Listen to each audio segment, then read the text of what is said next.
একটি ইটভাটা করি।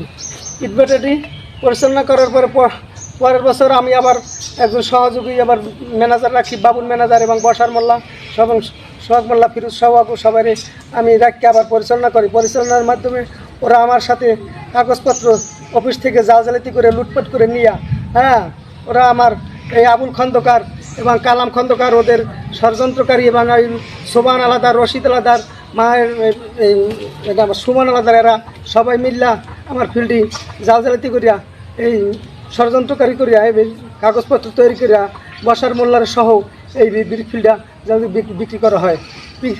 আমি এখন মৃত্যুর সাথে পাঞ্জা লড়তেছি। আমি বিক্রি করছে কে?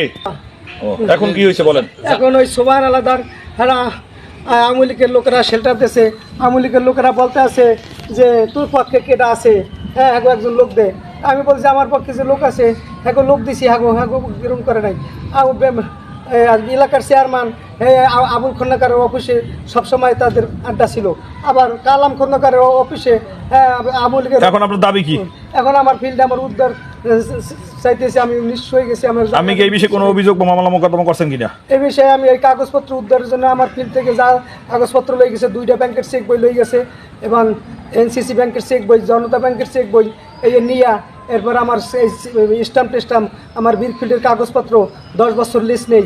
ব্রিকফিল্ডের 10 বছর জমিতে আমার 27.5 লক্ষ টাকা দেওয়া এবং বালি হেলাইছি 11 লক্ষ টাকার এবং ঘর দুয়ার মেশিন পত্র আছে 6 মিল্টন, 5টা মেশিন 6 মিল আছে, এই আছে 15 লক্ষ টাকা এবং আপনার চুলো আছে। এগুলো দখল করে নিয়েছে কারা?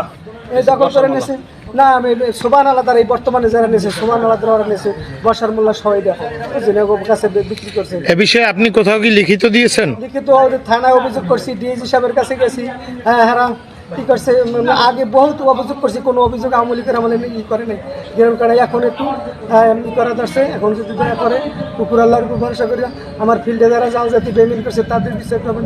এই আমার অনুপস্থিতিতে যায় যে ফিল্ড মালিকেরা 4 জনের সই দিচ্ছে আমার অনুপস্থিতিতে, হ্যাঁ, তাদেরকে আমার এই যে 20 টাকা দেনা আছে, আমি মৃত্যুর সাথে এখন পাঞ্জা লড়তেছি, আমার এই দেনা তারা হাতে তৈবে।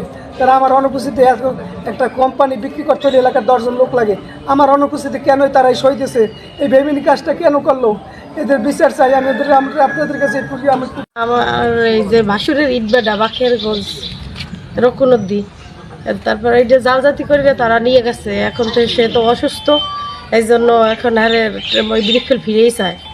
সবার দাবি এটা যে ব্রিকফিল্ডটা ফিরেই চায়। ইটের ভাটা দিয়েছে মীর জাকির জনধারের পিছনে পূব পাশে 1 বছর চলাইছে। দ্বিতীয়বার আবার ওই বসার মোল্লারা লইছিল শেয়ার।